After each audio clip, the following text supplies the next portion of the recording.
எதிர்கட்சிகள் உதயநிதி பேசும்பொழுது சொன்னாரே, எதிரிலே இருக்கக்கூடிய சங்கி கூட்டம் அடிமைகள் கூட்டம் என்று.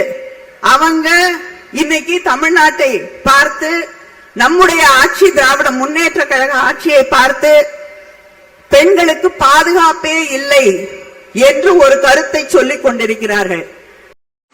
சாராயத்தை விற்கிறது நீங்க, சாராயத்தை காய்ச்சறது நீங்க, சாராய ஆலைகளின் அதிபர்களும் நீங்க.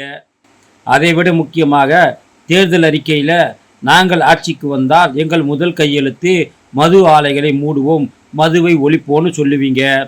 இளம் விதவைகள் அதிகமாக இருக்கக்கூடிய மாநிலமாக தமிழ்நாடு இருக்குது. எங்கள் ஆட்சிக்கு வந்தால் இளம் விதவைகளே இருக்க மாட்டாங்கன்னு சொல்லுவீங்க. கடைசியில் எல்லாத்தையும் பண்ணிவிட்டு மகளிரணி மாநாடுன்னு ஒன்று நடத்துவீங்க. உங்களுக்கு மகளிரணி மாநாடுலாம் பொருந்தாது. அக்கா கனிமொழி அவர்களே, இளம் விதவைகள் மாநாடு நடத்துங்க.